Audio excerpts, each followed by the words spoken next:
बिस्मिल्लाहिर्रहमानिर्रहीम। Welcome to six semester. इस semester में हम बायोस्टैटिस्टिक पढ़ेंगे। तो बायोस्टैटिस्टिक की अंडरस्टैंडिंग के लिए आपको चाहिए बेसिक टर्मिनोलॉजी। इससे हम पहले स्टार्ट लेते हैं कि आपको स्टैटिस्टिक का पता हो कि स्टैटिस्टिक क्या है, और फिर इसके टाइप्स क्या है। इसमें कॉमन जो टर्मिनोलॉजीज है उसको हम डिस्कस करेंगे। तो सबसे पहले आपको पता हो कि बायोस्टैटिस्टिक हमारे कोर्स में क्यों इंक्लूडेड है।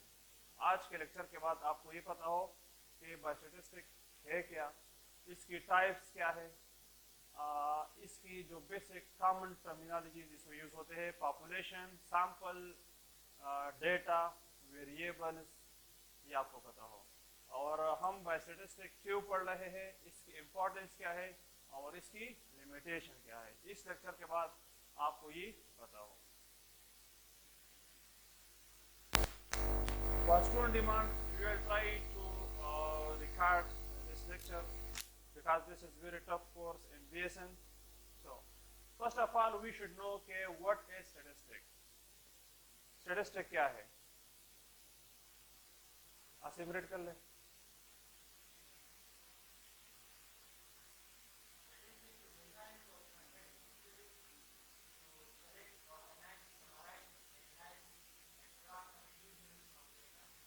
It is a science of conducting studies to collect data. सबसे पहले हम क्या करेंगे, डेटा को कलेक्ट करेंगे। जब भी हमारे पास डेटा आती है उसी डेटा की हम स्टैटिस्टिक मालूम करते हैं। तो हमारे पास जैसे ही डेटा के आने के लिए सबसे पहले हमें क्या करना चाहिए, डेटा को, हमारे पास जब भी डेटा चाहिए तो सबसे पहले हम इसको क्या करेंगे, कलेक्ट करेंगे।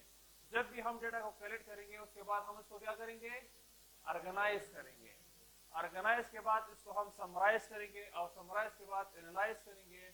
और जब भी हम डेटा को एनालाइज करें तो हमारे पास क्या जाती है, कंक्लूजन आ जाती है।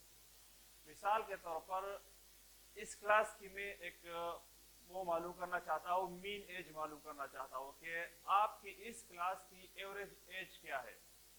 मैं कौन सा स्टैटिस्टिक मालूम करूंगा, डिस्क्रिप्टिव। तो इसके लिए हमें मुझे क्या चाहिए, मिसाल के तौर पर मैं आपकी क्लास की एवरेज एज मालूम करना चाहता हूँ कि मीन एज क्या है। तो मैंने मीन एज को मालूम करने के लिए मैं क्या कर रहा हूँ, स्टैटिस्टिक मालूम कर रहा हूँ। स्टैटिस्टिक को मालूम करने के लिए, मीन एज को मालूम करने के लिए मैंने इन स्टेप से क्या करना है, गुजरना है। सबसे पहले मैं आप सबसे क्या करूंगा कि आपकी एज क्या है, आपकी एज क्या है, आप सबकी एज क्या है। तो ये मैं क्या कर रहा हूँ, सबसे पहला स्टेप में कलेक्शन कर रहा हूँ। मिसाल के तौर पर मैं वो कर रहा हूँ, आपके पास डिफरेंट लोगों की एज में कर रहा हूं। किसी का एज 21 है, किसी का 22 है, किसी का भी 21 है, फिर भी 21 है, 24 है, 26 है, 27 है, 28 है। मैंने कितने लोग का वो लिया, 1 2 3 4 5 6 7 8। ये मैंने 10 लोगों का क्या कर लिया, डेटा कलेक्ट कर लिया। फर्स्ट स्टेप मेरा क्या हो गया, कलेक्शन हो गया। सेकंड स्टेप हमारा क्या था, ऑर्गेनाइजेशन। इस डेटा को ऑर्गेनाइजेशन के लिए मुझे क्या चाहिए कि मैं इसको एक ऑर्डर में लिख लूं। व्हाटएवर मैं इसको क्या करूं, असेंडिंग में लिख लूं या डिसेंडिंग में लिख लूं। यहां तक जब आपके पास इस तरह की डेटा होगी, इसको हम क्या कहते हैं, रॉ डेटा। इससे आपको कोई कंसेप्ट नहीं होता है कि ये हमारे पास डेटा है, इसमें एज ज़रा कौन सा एज ज़रा है, किसी का कितना एज है, हमें कोई पता नहीं चलता। इसके लिए हमें क्या चाहिए, इसको ऑर्गेनाइज करना चाहिए। ऑर्गेनाइजेशन के लिए हमने इसको एक ऑर्डर में लिखना है। मिसाल के तौर पर 21 से हमने शुरू करना है, तो 21 कितने बार है, 3 टाइम है। तो 21 21 21, फिर क्या है, 22 है, 23 नहीं है, 24 है हमारे पास, और 25 है, 26 27 28 29। 10 हो गए हमारे पास, 1 2 3 4 5 6 7 8 9 10। अब थोड़ा सा हमें बनिस्बत इसके थोड़ा सा क्लियर हो गया है कि 21 कितने बार है, 3 टाइम है। इस तरह बाकी सारे क्या है, 1 टाइम है। तो थोड़ा सा हमने क्या कर लिया, डेटा को ऑर्गेनाइज कर लिया। थर्ड नंबर पर हम क्या करते हैं, समराइज करते हैं। अब इसको समराइज के लिए मुझे क्या करना चाहिए कि मुझे पता चले कि इसमें कौन सी डेटा क्या है, ज्यादा है। तो मैंने मेरा क्वेश्चन क्या था, एवरेज एज मालूम करना था। जब एवरेज एज मालूम करना था कि आपकी क्लास की एवरेज एज क्या है, तो मैं इसके समरी निकालूंगा ना। समराइज के लिए हमेशा आप क्या करते हैं, डेटा को एक पॉइंट पे समराइज या डेटा को एक पॉइंट मीन का मतलब आप एक पॉइंट पे इसको मालूम करते हैं कि एवरेज एज क्या है आपकी क्लास का। एवरेज एज मतलब मीन एज क्या है। तो मीन एज हमें एक ही पॉइंट पे डेटा को क्या करता है, समराइज करता है। एक ही पॉइंट पे हमें पूरा डेटा को रिप्रेजेंट करता है कि आपकी क्लास की एवरेज एज ये है। तो इसके लिए हमें क्या मालूम करना है, समराइज। समराइज के लिए हम क्या मालूम करेंगे, मीन या एवरेज। तो एवरेज मीन का फार्मूला क्या है कि ये सारे ऑब्जर्वेशन को हमने क्या करना है, ऐड करना है, और नंबर ऑफ ऑब्जर्वेशन किसको डिवाइड करना है। मिसाल के तौर पर ये सारे हमने क्या करना है, ऐड करना है। ये इसको हम क्या कहेंगे कि नंबर ऑफ ऑब्जर्वेशन को ऐड करना है। सारे ऑब्जर्वेशन को एक दूसरे के साथ क्या करना है, ऐड, और divide by just number of observation. Submission of all observation. क्या सब्मिशन का मतलब सारे ऑब्जर्वेशन को क्या करना है, ऐड करना है। तो ये सारे आप ऐड कर ले कैलकुलेटर पे।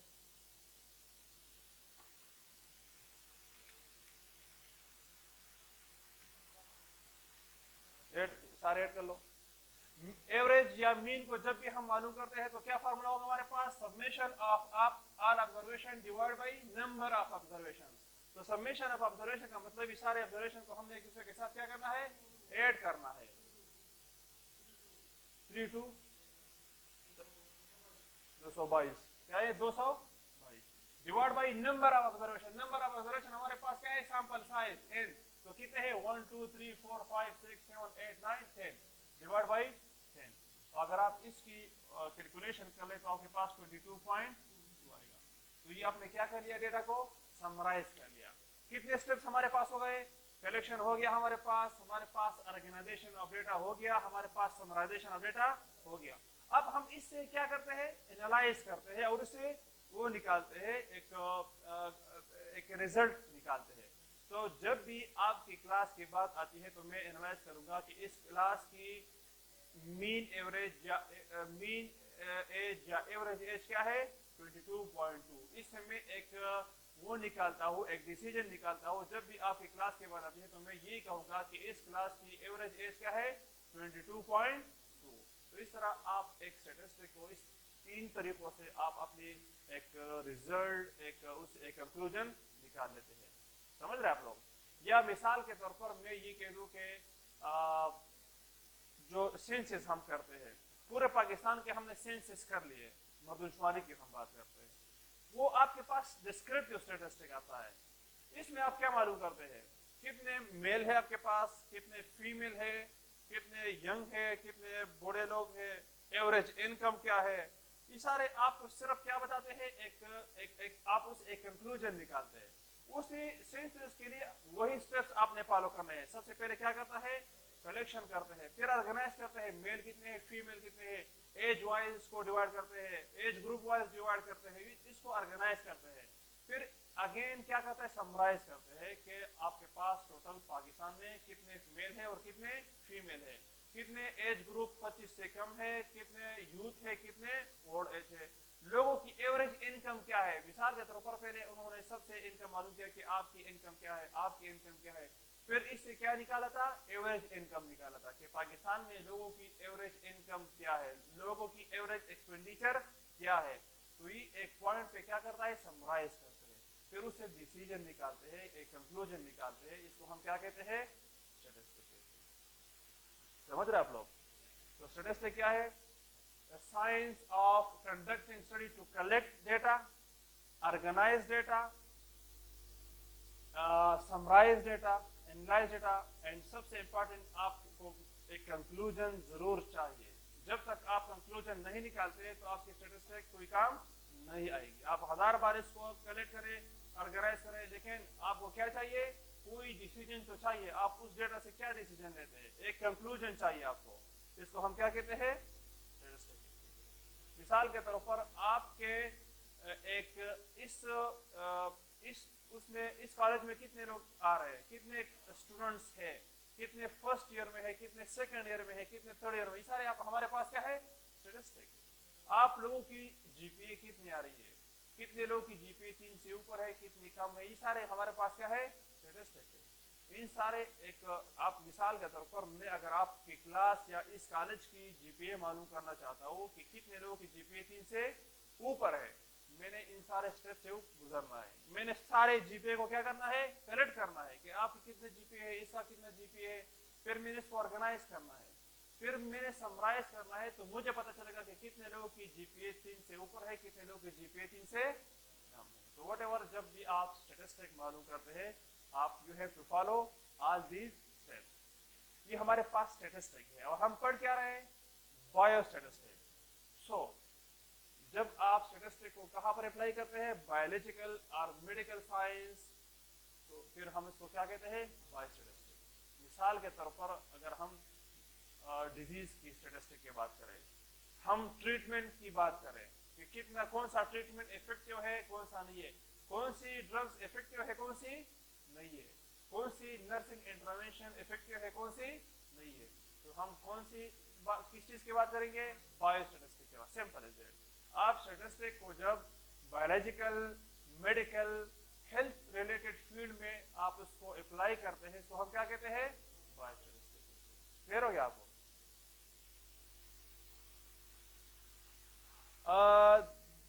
यहां पर है कि the recorded data such is the number of traffic accident. Traffic accident हमारे पास क्या है, एक स्टैटिस्टिक है, कितने ट्रैफिक एक्सीडेंट होते हैं। द साइज ऑफ एनरोलमेंट और the number of patient visiting a clinic, कितने लोग क्लिनिक में आते हैं फॉर ट्रीटमेंट पर्पस, कितने लोग क्लिनिक को विजिट करते हैं, उनकी साइज, कितने लोग एनरोल होते हैं, ये हमारे पास क्या है, statistic. The characteristic calculated for data set, for example, average household size, average size क्या है household की, स्टैटिस्टिक है हमारे पास।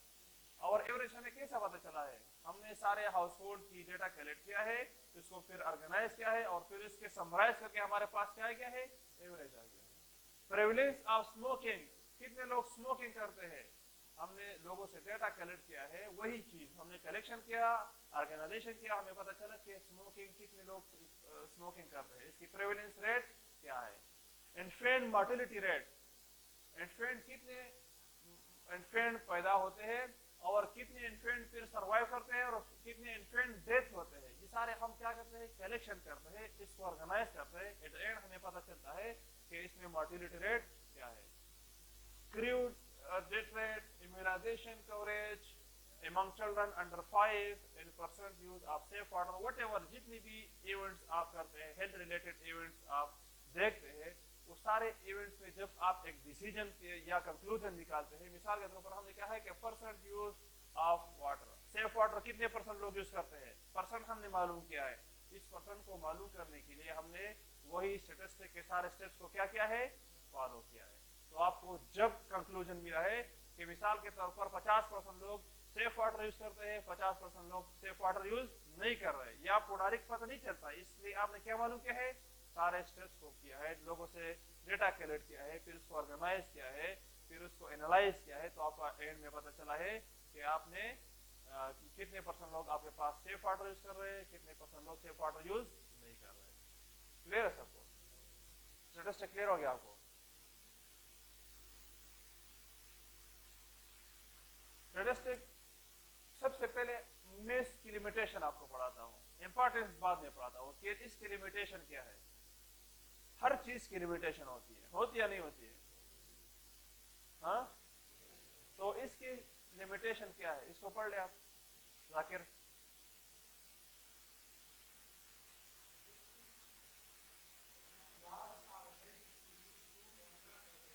ये क्या है, हमेशा जब भी हम स्टैटिस्टिक की बात करते हैं, हम एवरेज पे, ये उसकी इसकी लास्ट सारे क्या होते हैं, एवरेज पे ठीक होते हैं। जब भी हम एवरेज से हटते हैं तो ये सारे लास्ट फिर क्या हो जाते हैं, ट्रू नहीं होते, तो ये इसका एक लिमिटेशन हो गया। स्टैटिस्टिक की जब भी हम बात करते हैं, हम ज्यादातर उसकी लास्ट किस चीज पे ट्रू होते हैं, एवरेज पे, मीन्स पे, central tendency and so on.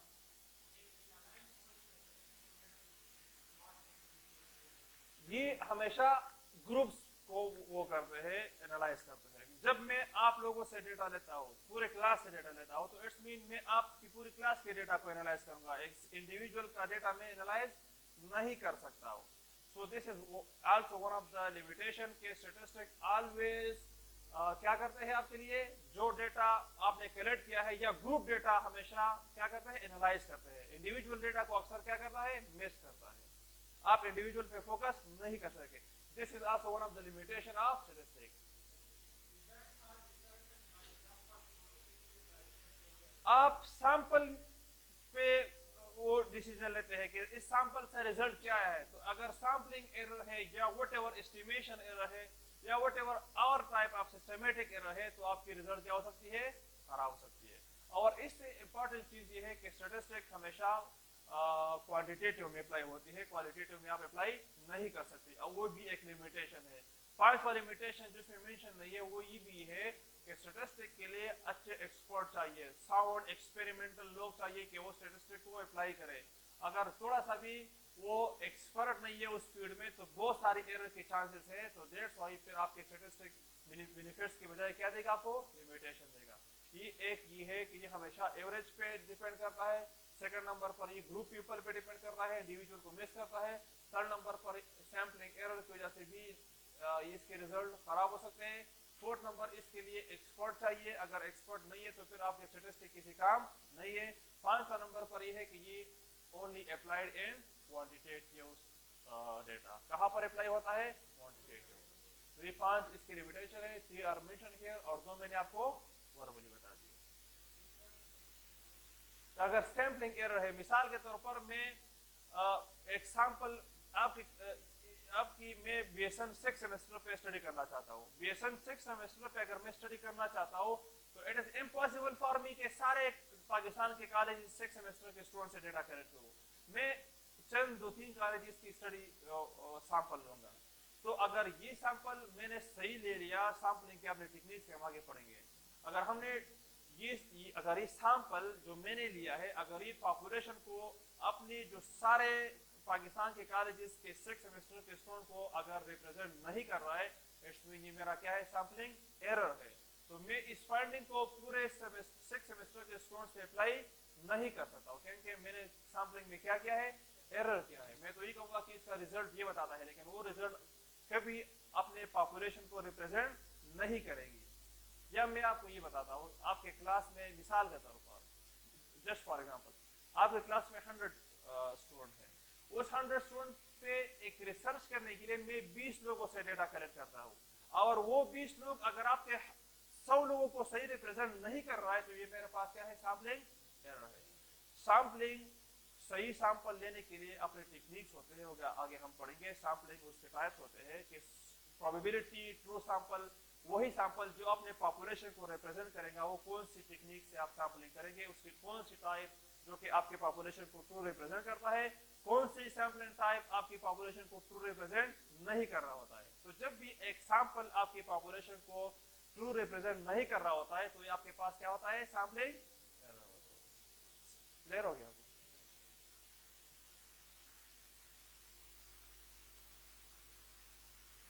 हम क्यों पढ़ रहे हैं स्टैटिस्टिक्स कोर्स, हम क्यों पढ़ रहे हैं? आप BSN कर रहे हैं, आपको कभी जरूर फील होगा कि हम स्टैटिस्टिक्स क्यों पढ़ रहे हैं। और गुड, रिसर्च आप करेंगे तो आपने बायोस्टैट जरूर पढ़ना है। स्टैटिस्टिकल प्रोसीजर जितने भी रिसर्च में होते हैं, तो उसके लिए आपने बायोस्टैट पढ़ना है। मिसाल के तौर पर आप हाइपोथेसिस टेस्ट करते हैं, तो आपको उसको हाइपोथेसिस टेस्टिंग के लिए बायोस्टैट आपको लाजमी है कि इस हाइपोथेसिस को टेस्ट करने के लिए कौन सी बायोस्टैटिस्टिक टेस्ट मैंने अप्लाई करना है। बिल्कुल रिसर्च में आप अप्लाई करते हैं। और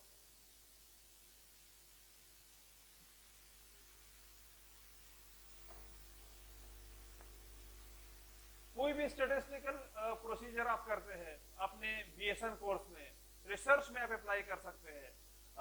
ये जरूरी है कि बायोस्टैटिस्टिक अभी जो हम पढ़ ले, इसकी टाइप्स पढ़ ले, इसके फार्मूले, इसमें कौन कौन से टेस्ट है, इंफरेंशियल, डिस्क्रिप्टिव, ये मैनुअल जितने हम पढ़ ले, इसको जब भी हम रिसर्च में अप्लाई करते हैं तो हम एक सॉफ्टवेयर से इसको वो करते हैं इस बेसिस पे।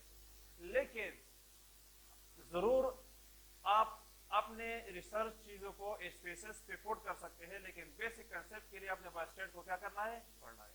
अगर आपको ये नहीं पता है कि इस कंडीशन में अगर मैं दो कैटेगोरिकल वेरिएबल की एसोसिएशन मालूम कर रहा हूँ, अगर आपको नहीं पता है कि इसके लिए कौन सा टेस्ट यूज करना है, तो आप स्पेसेस आपका काम नहीं आएगा। मिसाल के तौर पर दो कंटिन्यूस वेरिएबल की आप कोरिलेशन मालूम करते हैं कि हाइट और वेट के दरमियान क्या रिलेशन है, तो उसके लिए आपने क्या मालूम करना है, कोरिलेशन अप्लाई करना है। आपने दो कैटेगोरिकल वेरिएबल के दरमियान एसोसिएशन मालूम करना है, स्मोकिंग के दरमियान, जेंडर के दरमियान आपने कौन सा टेस्ट अप्लाई करना है, chi स्क्वायर करना है।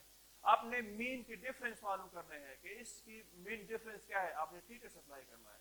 तो ये डिपेंड करता है, दैट्स व्हाई आपको बायोस्टेट समझना चाहिए जब भी आप रिसर्च में इसको क्या करते हैं, अप्लाई करते हैं। व्हाटएवर इसको कंप्यूटर में सॉफ्टवेयर है, लेकिन कंप्लीटली कंप्यूटर के सॉफ्टवेयर बायोस्टैटिस्टिक्स को मीन रिप्लेस नहीं कर सकता है। तो इसलिए आपने बायोस्टेट को क्या करना है, पढ़ना है और समझना है। सिर्फ पढ़ना नहीं है, समझना है और समझने के बाद अप्लाई करना है। जब अप्लाई करेंगे तब हमें पता चलेगा कि आपने बायोस्टैटिस्टिक्स इसलिए पढ़ा है। पढ़े समझे अप्लाई न करे, नो फायदा। तीनों चीजों को करना है, पढ़ना है, समझना है और अप्लाई करना है। जब आप अप्लाई करेंगे तब आपको पता चलेगा कि बायोस्टैटिस्टिक्स हम क्यों पढ़ रहे हैं, हमारे लिए कितना इंपॉर्टेंट है। अच्छा, to assess evidence from different studies से अगर आप एविडेंस को असेस करते हैं, इसके लिए आपको बायोस्टैट पढ़ना चाहिए। To understand publish scientific papers, मिसाल के तौर पर एक हम एविडेंस बेस्ड उसकी बात करते हैं, प्रैक्टिस की बात करते हैं। आप एक पब्लिश पेपर्स पढ़ ले, जिन्होंने रिसर्च किया है उनको पब्लिश किया है, आप उसको पढ़ रहे हैं, लेकिन आपको स्टैटिस्टिक नहीं पता है उसमें कौन सा टेस्ट यूज हुआ है, तो आपको वो अंडरस्टैंड करना क्या होगा, मुश्किल होगा। तो पब्लिश पेपर को अंडरस्टैंड के लिए आपको क्या चाहिए, स्टैटिस्टिक अंडरस्टैंड करना चाहिए, पढ़ना चाहिए, समझना चाहिए। अगर उसमें आप कहते हैं कि दो कैटेगोरिकल वेरिएबल के दरमियान एसोसिएशन मालूम किया है, आपको नहीं पता कि chi स्क्वायर क्या है, तो आपकी नेक्स्ट चीज को अंडरस्टैंड करना क्या होगा, मुश्किल होगा। उसमें साफ साफ लिखा है कि हमने कोरिलेशन मालूम किया है, कोरिलेशन बिटवीन कंटिन्यूस वेरिएबल मालूम होते हैं। यहाँ पर पॉपुलेशन पैरामीटर था, इक्वली डिस्ट्रीब्यूटेड नहीं था। आपको ये पता तब पता चलेगा जब आप बायोस्टेट पढ़ेंगे कि इस रिसर्च में पॉपुलेशन क्या था, पैरामीटर मीन कि इक्वली डिस्ट्रीब्यूटेड था। आगे पढ़ेंगे सारे चीजें इंशाल्लाह। To do research and write paper in scientific journal, research के लिए आपको बायोस्टेट पढ़ना चाहिए। साइंटिफिक पेपर में इसको पब्लिश करने के लिए आपने बायोस्टेट, रिसर्च के लिए बायोस्टेट क्या है, लाजिम मुलज़ुम है। अगर आपको बायोस्टेट नहीं पता तो आप रिसर्च नहीं कर सकते। तो समझ गए आप क्यों पढ़ रहे, ये पता चल गया कि इसकी लिमिटेशन क्या है। मेन चीज आपको पता चल गया कि स्टैटिस्टिक क्या है और बायोस्टैटिस्टिक क्या है। क्लियर हो गया सबको। इसके लिए हम बेसिक चीजों से हम स्टार्ट लेते हैं। हमें पॉपुलेशन और सैंपल, ये चीज हमें बार बार हमारे पास आएगी, तो हमें पता हो जो चीज हर एक बायोस्टैटिस्टिक के हर एक प्रोसीजर में आपके सामने आएगी, वो है सैंपल और पॉपुलेशन, वो है डेटा, वो है सारे चीजें, बेसिक चीजें जो आपके सामने हर एक प्रोसीजर, हर एक स्टैटिस्टिकल प्रोसीजर में आपके साथ आएगी। उस चीजों को हमने अंडरस्टैंड करना है। ये बहुत बेसिक चीजें हैं, लेकिन आपको अभी पता चले तो आगे आपके लिए क्या होगा, इजी होगा। तो सबसे पहले हम कहते हैं कि पॉपुलेशन और sample. Population consist of all subject, human और अदर व्हाटएवर, किसी भी जगह की आप पॉपुलेशन की बात करते हैं। इस क़ायद आज़म कॉलेज की आप पॉपुलेशन की बात करें, इसकी पॉपुलेशन कौन है, आप है, एज ए ह्यूमन आप है। इसमें कितनी चेयर्स है, चेयर्स की पॉपुलेशन। कोई भी सब्जेक्ट हो उसकी आप नंबर मालूम करते हैं कहां पर, एक स्पेसिफाइड एरिया में, एक स्पेसिफाइड टाइम में। ये क्यों जरूरी है टाइम और एरिया। इस कॉलेज में आज हो सकता है 400 स्टूडेंट हो, एक महीने बाद कितने स्टूडेंट हो सकता है 500 हो या 300 हो। तो that's why it is necessary कि आप पॉपुलेशन की जब भी बात करते हैं, any subject, any matter, any human whatever, एक स्पेसिफाइड एरिया में और एक स्पेसिफाइड टाइम पे, ये आपके पास क्या है, पॉपुलेशन। समझ रहे, ये कोई भी चीज हो सकता है, ह्यूमन हो सकता है, अदर सब्जेक्ट भी हो सकते हैं। The set up all measurement of interest in the investigator, जो all measurement, जो चीज आप इंटरेस्टेड है वो आपकी पॉपुलेशन है कि इस चीज पे मैंने इन्वेस्टिगेशन करना है, इस चीज पे मैंने मेजरमेंट करनी है, वो आपकी पॉपुलेशन होती है। It varies with the problem or situation. ये क्यों वेरीज है प्रॉब्लम और सिचुएशन में? समटाइम रिसर्च में आप पॉपुलेशन पढ़ रहे हैं, समटाइम की मैं बात कर रहा हूं, ज्यादातर आप क्या पढ़ रहे हैं? सैंपल पढ़ रहे हैं। It is impossible for you to study whole population, तो फिर आप क्या पढ़ेंगे? सैंपल लेंगे। Sometime your research question demand you कि आपने पूरी पॉपुलेशन को पढ़ना है। अगर आपकी रिसर्च क्वेश्चन ये है कि आपने पूरी पॉपुलेशन पढ़नी है, तो फिर आपकी स्टडी क्या होनी चाहिए? पॉपुलेशन होनी चाहिए। लेकिन समटाइम, ज्यादातर टाइम आपके लिए इम्पॉसिबल है कि आप पूरी पॉपुलेशन पढ़ लें, तो फिर आप क्या करेंगे? सैंपल पढ़ेंगे। उस sample should be true representative of your population, और जब वो सैंपलिंग टेक्निक हम पढ़ेंगे तो आपको पता चलेगा कि सैंपल कैसे अपनी पॉपुलेशन को ट्रू रिप्रेजेंट कर रहा है। समझ रहे आप लोग? पॉपुलेशन क्या है? पूरी सब्जेक्ट, एक जगह पर, एक टाइम पर, स्पेसिफाइड जगह पर, स्पेसिफाइड टाइम पर। लेकिन रिसर्च क्वेश्चन पे डिपेंड करेगा कि आपने पूरी पॉपुलेशन पढ़नी है या सैंपल पढ़ने हैं। मिसाल के तौर पर, मैं इस कॉलेज की ग्रेजुएटेड स्टूडेंट्स की जीपीए मालूम करना चाहता हूं। It's possible for me to study whole population. Possible है कि नहीं है? कितने ग्रेजुएट्स होंगे? ज्यादा से ज्यादा 200 होंगे, 100 होंगे। वो मेरे पॉसिबल है कि मैं पूरे ग्रेजुएटेड स्टूडेंट्स की क्या करूं? कम्युलेटेड जीपीए मालूम करूं। पॉसिबल है कि नहीं है? लेकिन अगर मैं पाकिस्तान में लोगों की HB level, average HB level मालूम करना चाहता हूं, तो ये पॉसिबल है। तो इसके लिए मैंने क्या लेना है? सैंपलिंग लेना है। समझ रहे आप?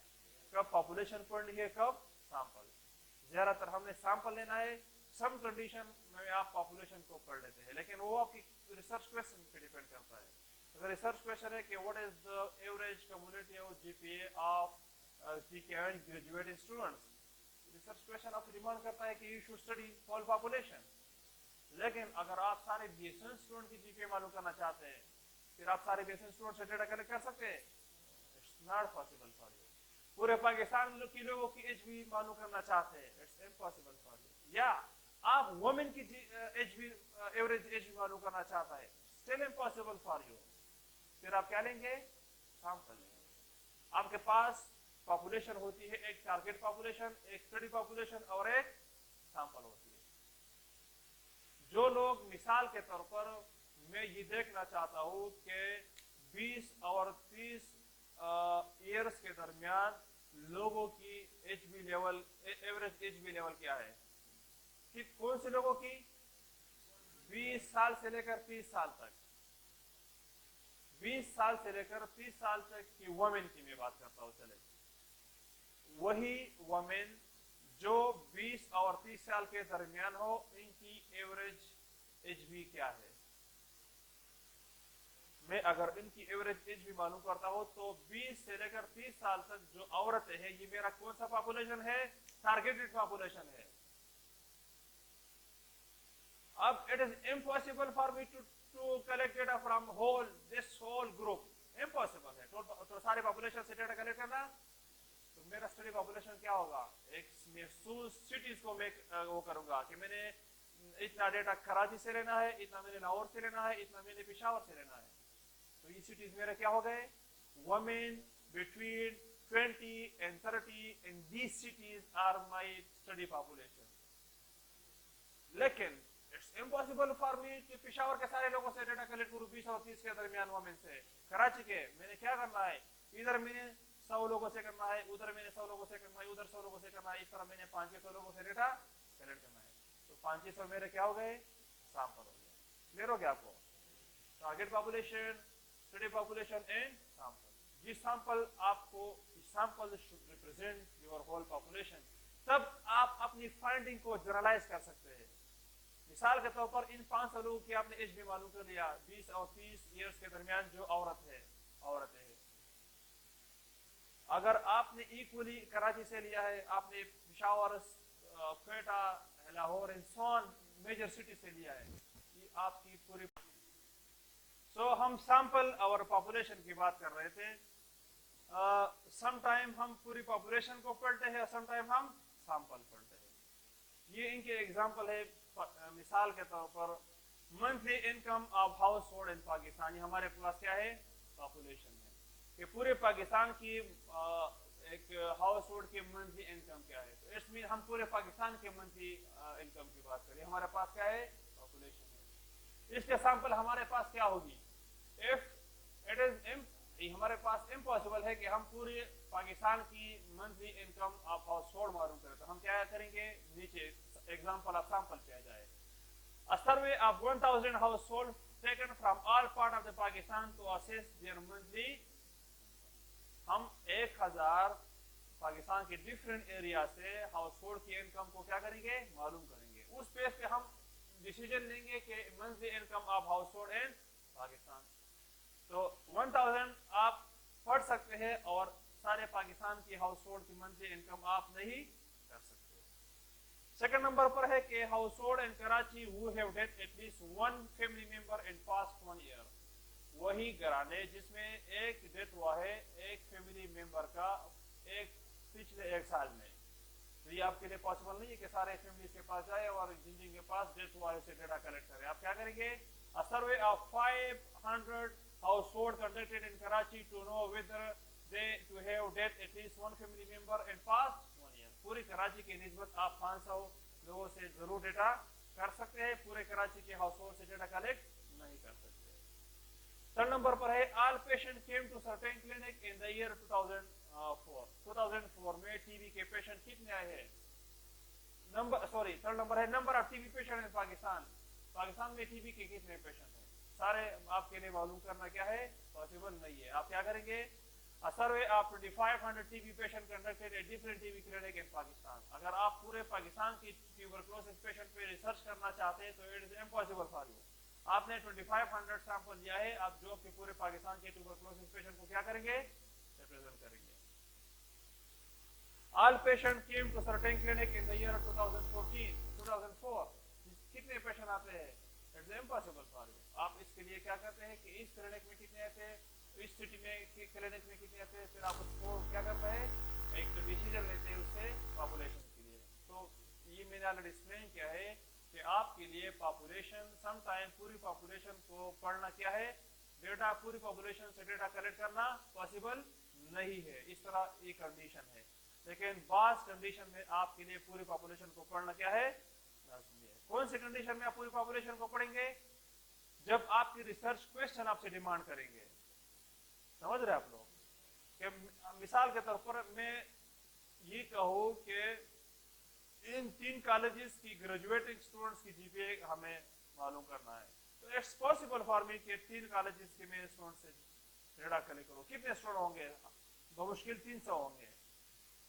यहाँ पर मुझे क्या करना चाहिए, पूरे के पूरे मैंने पॉपुलेशन को स्टडी करना है। मेरे रिसर्च क्वेश्चन डिमांड ये करना है कि मैंने पूरी पॉपुलेशन को क्या करना है, डेटा कलेक्ट करना है, और it is possible for you. लेकिन जब पॉसिबल नहीं है तो आप इस तरह फिर उससे सैंपलिंग लेते हैं, उस सैंपल की बेस पर आप पॉपुलेशन की उस पर क्या कर रहे हैं, डिसीजन करते हैं। क्लियर हो गया आपको, सैंपल और पॉपुलेशन क्लियर हो गया आपको। Parametric versus statistic. पॉपुलेशन की मेजरमेंट को हम क्या कहते हैं, पैरामीट्रिक कहते हैं। सैंपल की मेजरमेंट को हम क्या कहते हैं, स्टैटिस्टिक कहते हैं। सिंपल वही चीज है, ठीक है। इसकी हम वो लेते हैं पॉपुलेशन और सैंपल की हम डिफरेंशिएट करते हैं। तो कैसे करेंगे, पॉपुलेशन की मेजरमेंट क्वालिटी हमारे पास क्या है, पैरामीटर। पॉपुलेशन की जब हम मेजरमेंट क्वालिटी की बात करते हैं तो हमारे पास क्या होना चाहिए, पैरामीटर। जब हम सैंपल की मेजरमेंट क्वालिटी की बात करते हैं तो हम क्या पढ़ेंगे, स्टैटिस्टिक पढ़ेंगे। समझ रहे आप लोग। तो दैट्स व्हाई मैंने क्या कहा था उनसे पहले, स्टैटिस्टिक की जब हम बात करते हैं तो हम ज्यादातर किस चीज की बात करते हैं, सैंपल की बात करते हैं, क्योंकि हमारे पास ज्यादातर कंडीशन में पूरी पॉपुलेशन को पढ़ना पॉसिबल नहीं है। तो जब भी स्टैटिस्टिक टर्म आपके पास आती है तो इट्स मीन आप सैंपल की बात कर रहे हैं। जब पैरामीटर की बात आती है तो आप किस चीज की बात कर रहे हैं? पॉपुलेशन की बात कर रहे हैं, होल पॉपुलेशन की बात कर रहे हैं। जब पैरामीट्रिक वर्ड आपके पास आएगा तो इट्स मीन वो उसी सैंपल की बात आएगी कि ये सैंपल आपकी टोटल पॉपुलेशन को क्या कर रहा है? रिप्रेजेंट कर रहा है। आपकी पॉपुलेशन इक्वली क्या है? डिस्ट्रीब्यूटेड है। सेकंड नंबर पर है कि reports are true representation of opinion. Definitely अगर आप सारे पॉपुलेशन को पढ़ लें तो आपके ट्रू रिपोर्ट्स होंगे, ओपिनियन वही के वही होंगे जो आप चाहते हैं। मैं आप लोगों की इस कॉलेज की जीपीए की बात कर रहा था कि इस कॉलेज की ग्रेजुएटिंग स्टूडेंट की जीपीए एवरेज क्या है। तो सारे कॉलेज वाले ग्रेजुएटिंग स्टूडेंट को मैं पढ़ रहा हूँ तो ये ट्रू रिप्रेजेंटेशन कर रहा है। वही एवरेज जो इस कॉलेज की मैं कह रहा हूँ कि ग्रेजुएट स्टूडेंट की एवरेज जीपीए क्या है, तो ट्रू रिप्रेजेंटेशन है ना, क्योंकि मैंने सारी पॉपुलेशन को पढ़ लिया है। अगर मैं इनसे चंद स्टूडेंट्स की सैंपल लेता और फिर इसको रिप्रेजेंट करता तो देयर शुड बी चांसेस था कि मार्जिन ऑफ एरर था।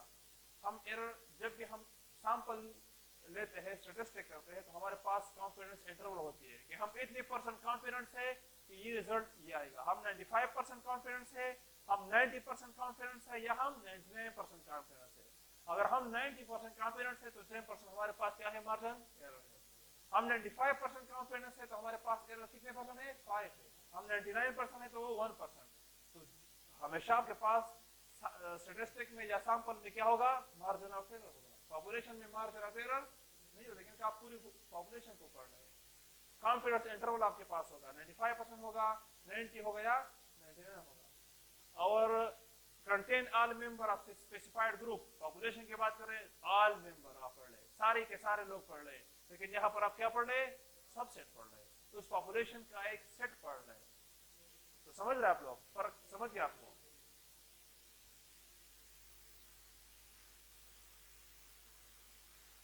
डिस्क्रिप्टिव और इन्फिनिशियल स्टैटिस्टिक की बात करते हैं।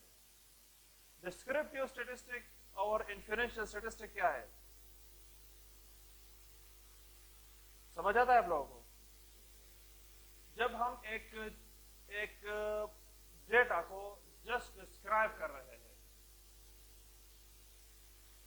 उसको हम डिस्क्रिप्टिव स्टैटिस्टिक कहते हैं। और जब हम इसको टेस्ट करते हैं कि ये इवेंट इस तरह हुआ है, कैसा हुआ है, क्यों हुआ है, हम कौन सा स्टैटिस्टिक पढ़ रहे? इन्फिनिशियल पढ़ रहे। मिसाल के तौर पर डिस्क्रिप्टिव में आपके पास 4 चीजें हैं कि collection of data, organization of data, summarization of data और प्रेजेंटेशन ऑफ डेटा। जब आप डेटा को कलेक्ट करते हैं, इसको फिर आप ऑर्गेनाइज करते हैं, इसको आप फिर समराइज करते हैं और प्रेजेंट करते हैं। ये आपके पास डिस्क्रिप्टिव स्टैटिस्टिक है। मैं अब एग्जांपल लेता हूँ सेंसस का। तो सेंसस में आपने डेटा सारे के सारे लोगों से डेटा क्या कर लिया? कलेक्ट कर लिया। उसमें सेंसस में हम क्या मालूम करते हैं कि हमारे लोग कितने हैं, इस कंट्री में पॉपुलेशन कितना है। जस्ट हम डेटा को क्या कर रहे हैं? डिस्क्राइब कर रहे हैं। हमने डेटा कलेक्ट कर लिया सेंसस में पूरे के पूरे लोगों से, फिर हमने इसको क्या कर लिया? ऑर्गेनाइज कर लिया। ऑर्गेनाइज का मतलब ये है कि हमने मेल और फीमेल अलग कर दिए, एज ग्रुप अलग कर दिए, इनकम के हिसाब से हमने इसको ऑर्गेनाइज किया। समझ रहे हैं आप लोग? लिटरेसी के हिसाब से हमने इसको ऑर्गेनाइज किया, कितने लोग पढ़ रहे, कितने नहीं पढ़ रहे, एजुकेशन कितना लेवल है हमारे पास, यूथ हमारे पास कितना है, इस सारे को हमने क्या कर दिया? ऑर्गेनाइज किया। फिर हमने इसको समराइज किया। समराइज हमने कैसे कर लिया कि हमारे पास इतने लोग क्या है, मेल हमारे पास कितने हैं। मिसाल के तौर पर हमारे पास 52% हमारे पास पॉपुलेशन में क्या है? मेल है। 48% हमारे पास क्या है? फीमेल है। ये हमने समराइज किया। और जब इसको आप क्या करते हैं? प्रेजेंट करते हैं डेटा, तो आप इसको क्या करते हैं? प्रेजेंटेशन के आप टेबल फॉर्म में लिखते हैं। आप एक टेबल बनाते हैं, हमारे पास इतने लोग हैं, मिसाल के तौर पर 22 करोड़ है, इसमें 11.5 करोड़ हमारे पास मेल है। इट्स मीन कि हमारे पास 51% क्या है? मेल है। इस तरह हमारे पास 49% क्या है? फीमेल है। ये आप एक प्रेजेंट करते हैं एक टेबलेटेड फॉर्म में। तो ये हमारे पास कौन सा स्टैटिस्टिक है? Descriptive statistic. आपकी क्लास की एग्जांपल लेते हैं।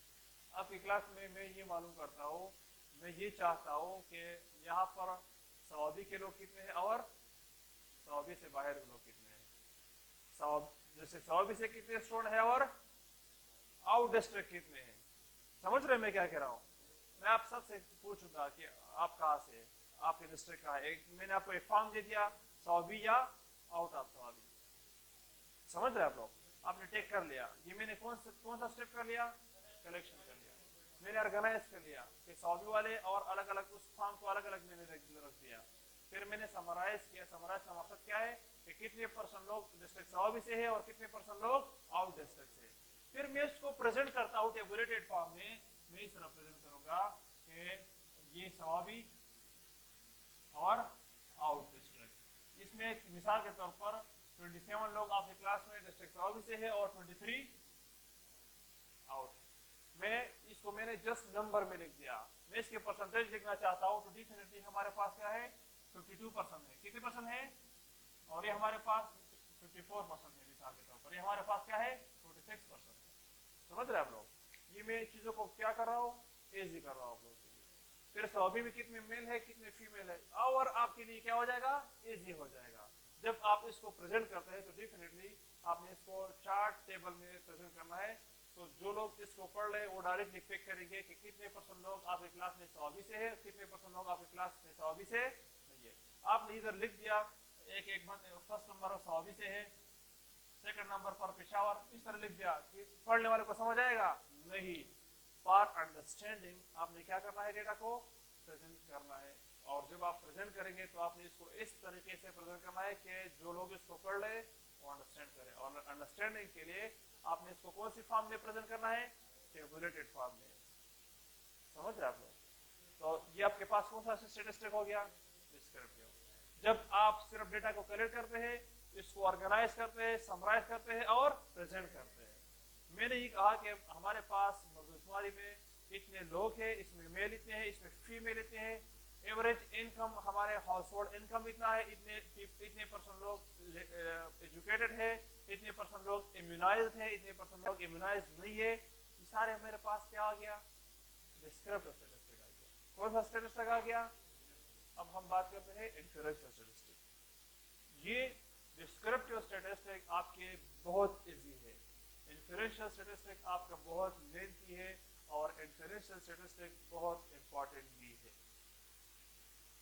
मैं सिर्फ लोगों की एवरेज एक रिसर्च कर रहा हूं मैं, तो एक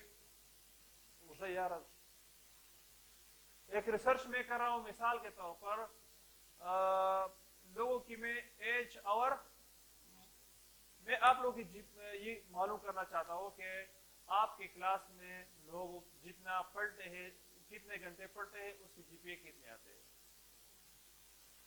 मैं इसमें दोनों स्टैटिस्टिक को देखूंगा, डिस्क्रिप्टिव को भी देखूंगा और इन्फ्रेंशियल को भी देखूंगा।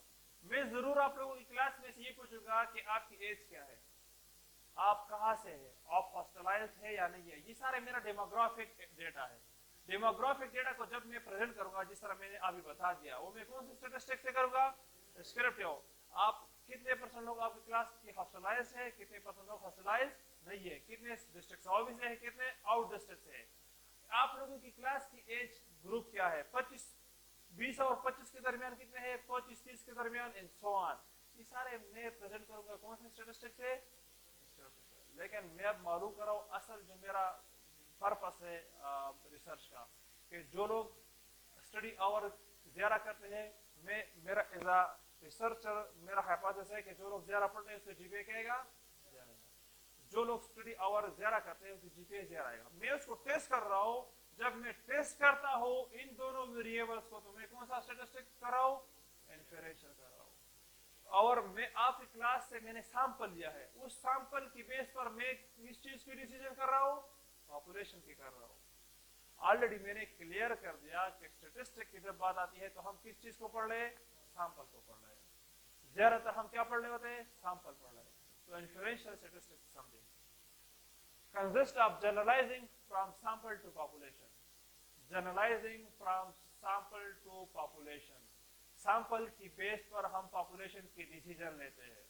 समझ रहे आप लोग? जनरलाइज का मतलब ये है, एक सैंपल मिसाल के तौर पर मैंने आप लोगों की क्लास की जीपीए एवरेज पढ़ लिया, मैं इस सैंपल को बीएसएन 6 सेमेस्टर पे क्या कर सकता हूँ, अप्लाई कर सकता हूँ कि 6 सेमेस्टर की 5th सेमेस्टर में आप लोगों की एवरेज जीपीए कितने थे।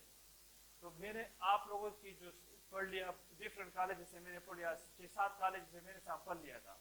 उस 6-7 कॉलेज के सैंपल को मैं एंड में डिसीजन लेता हूँ कि average GPA of 5th semester BSL students are 3.1 3.2 and so on.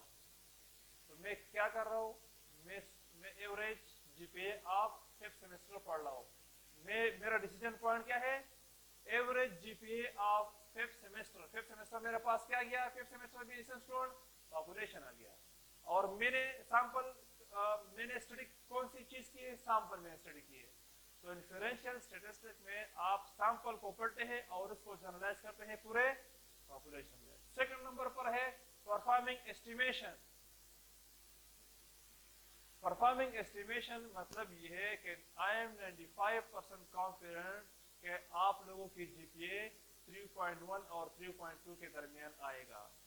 तो 95% कॉन्फिडेंस का मतलब ये है कि मैंने आप लोगों की सैंपल लिया है, उस सैंपल को जब मैं जनरलाइज करता हूँ पॉपुलेशन पे, उस वैल्यू को मैं एस्टिमेट करता हूँ पॉपुलेशन पे, तो मैं कौन सा टेक्निक यूज कर रहा हूँ, एस्टिमेशन यूज कर रहा हूँ।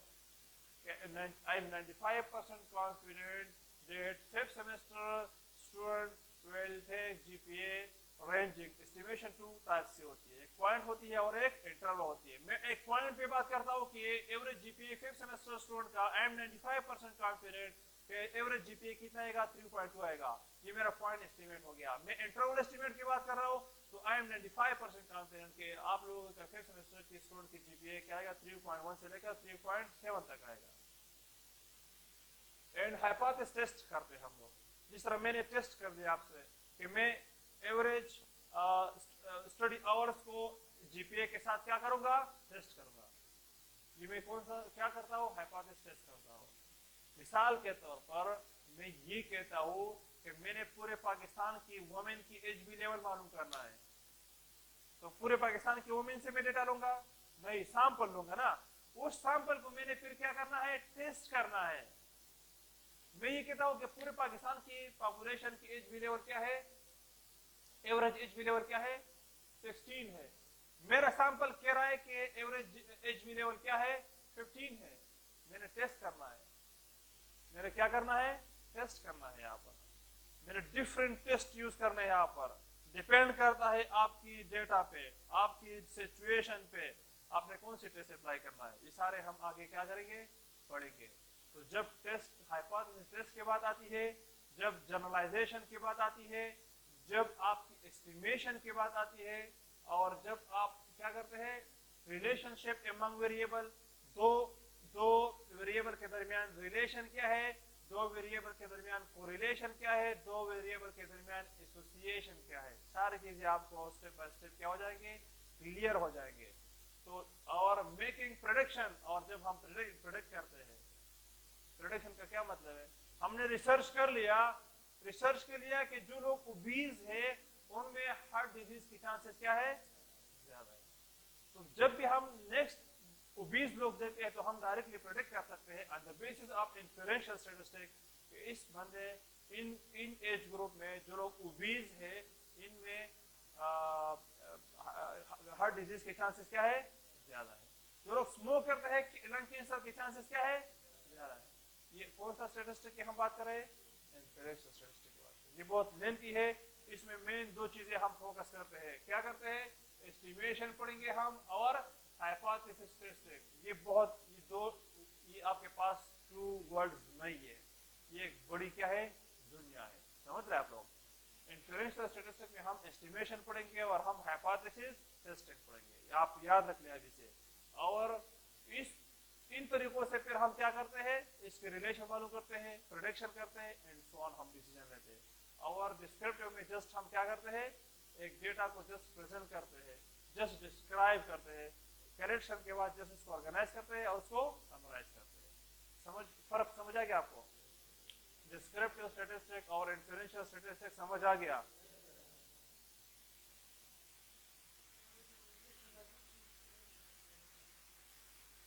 क्या, बिल्कुल ये हम पढ़ रहे हैं, एस्टिमेशन और हाइपोथेसिस हम पढ़ेंगे, आपको क्लियर हो जाएगा। लेकिन जब एस्टिमेशन और हाइपोथेसिस टेस्टिंग के बाद आएगी तो कौन सा स्टैटिस्टिक होगा? इन्फरेंशियल। जब रिलेशनशिप ऑफ वेरिएबल की बात होगी तो कौन सा स्टैटिस्टिक होगा? इन्फरेंशियल। और जब आपके पास जस्ट एक डेटा को आप जस्ट प्रेजेंट करते हैं उसको हम कौन सा स्टैटिस्टिक कहते हैं? गुड। अब हम डेटा की बात करते हैं। डेटा सिंगल क्या है? डेटा। एनी इंफॉर्मेशन जो आप न्यूमेरिकल फॉर्म में लिखते हैं उसको हम क्या कहते हैं? डेटा कहते हैं। इंफॉर्मेशन जो आप कलेक्ट करते हैं न्यूमेरिकल फॉर्म में उसको हम क्या कहते हैं? डेटा। आपके पास ब्लड प्रेशर क्या है? वेरिएबल है। उस ब्लड प्रेशर की डेटा हमारे पास न्यूमेरिकल फॉर्म में क्या होगी? 120/80। आपके पास ब्लड प्रेशर क्या है? वेरिएबल है। उस वेरिएबल की हम न्यूमेरिकल फॉर्म में जो इंफॉर्मेशन आती है उसको हम क्या कहते हैं? डेटा कहते हैं। कि 120/80 हमारे पास क्या आ गया? डेटा आ गया। क्या आ गया? समझ रहे हैं आप लोग? कि any information in numerical form, the information which you collect from any variable in numerical form, इसको हम क्या कहते हैं? डेटा कहते हैं।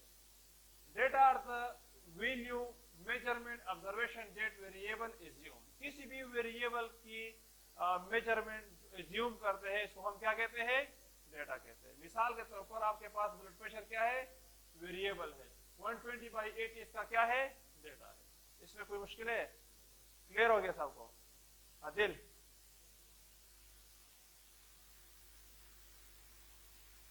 आप टेम्परेचर की एग्जांपल ले रहे हैं कि टेम्परेचर आपके पास वेरिएबल है तो इसमें डेटा आपके पास क्या होगा?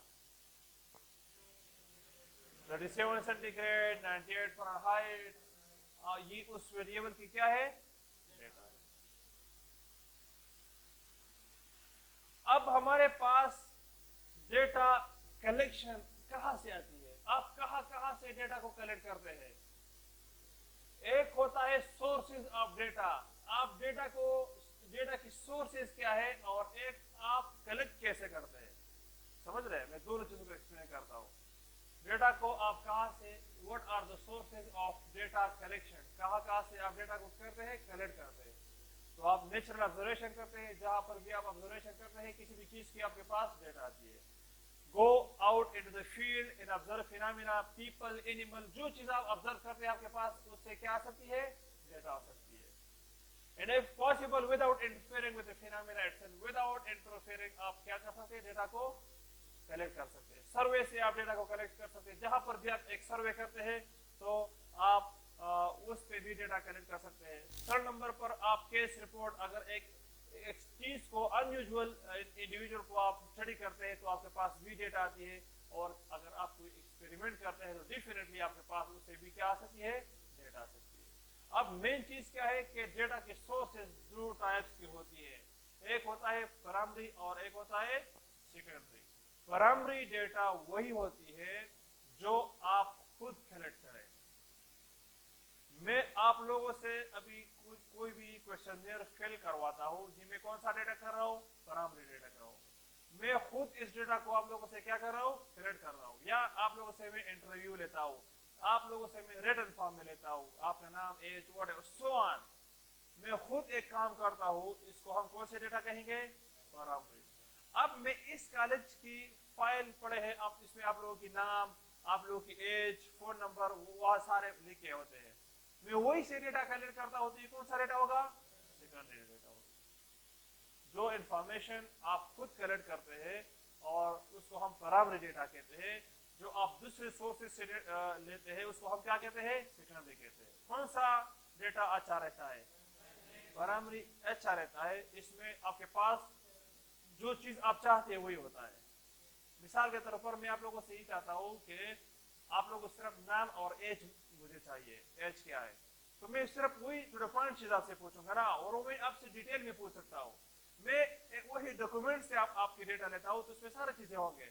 इसमें आपकी एज होगा, इसमें आपकी फादर नेम होगा, उसमें आपकी डिस्ट्रिक्ट रेजिडेंसी होगी, उसमें आपके फोन नंबर होगा, सीएनसी नंबर होगा। तो वहां पर अननेसेसरी मेरे पास क्या होंगे? डिटेल्स होंगे। कौन सा डेटा ऑथेंटिक होता है? मैं जब खुद लेता हूँ मेरे पास ज्यादा ऑथेंटिक है एज कम्पेयर टू जो मैं दूसरे सोर्सेस से यूज कर रहा हूँ। समझ रहे आप लोग? So the primary data direct collected from field inquiry, आप डायरेक्टली क्या करते हैं, कलेक्ट करते हैं। कलेक्ट फॉर स्पेसिफिक पर्पस, मैं स्पेसिफिक पर्पस के लिए डेटा कलेक्ट कर रहा हूँ। मेरा यहाँ पर पर्पस जैसे आप लोगों की एज मालूम करना है या आप लोगों की जीपीए मालूम करना है। इंफॉर्मेशन प्रोवाइडेड इन डिटेल, जो चीज आपको चाहिए वो आप डिटेल में लेते हैं। And complete to the point, और टू द पॉइंट, जो चीज आपको चाहिए सिर्फ वही आप कलेक्ट करते हैं। ये आपके पास कौन सी डेटा है, प्राइमरी डेटा है। Secondary data collected by someone else, आपके कॉलेज में मैं डॉक्यूमेंट से ले रहा हूं तो किसी और ने आपसे कलेक्ट किया है किसी और पर्पस के लिए। Collected by another agency for another purpose, आप अनदर पर्पस के लिए कलेक्ट किया था, आपके एडमिशन पर्पस के लिए किया था, आपके एनरोलमेंट पर्पस के लिए किया था। कॉस्ट इफेक्टिव होता है, इफेक्टिव होता है नहीं होता? जब मैं आता हूँ इधर कुछ एक फॉर्म डेटा कलेक्ट करता हूँ, एक फॉर्म बनाऊंगा, इधर मैं आऊंगा, टाइम लूंगा आप लोगों से, वो आपसे फिल कराऊंगा, तो क्या होगा, टाइम ज्यादा लगेगा, उस पर कॉस्ट आएगी। मैं डायरेक्ट सेकेंडरी डेटा लेता हूँ आपके कॉलेज से, तो मेरे पास क्या आएगा, एक डायरेक्ट एक डॉक्यूमेंट से मैंने डेटा ले लिया, तो कॉस्ट क्या आएगा, कम आएगा ना। कॉस्ट क्या करता है, इफेक्टिव होता है। कॉस्ट क्या करता है, बट इज एक्सेसिबल। और एज कंपेयर टू मैं एक क्लास में जाता हूँ, आप लोगों से डेटा लेता हूँ, मैं एक डॉक्यूमेंट से लेता हूँ, कौन सा इजी होगा, एक डॉक्यूमेंट से इजी होगा। लेकिन ऑथेंटिक और रिलायबल डेटा कौन सी होती है, समझ आ गया आप लोगों को, क्लियर हो गया आपको?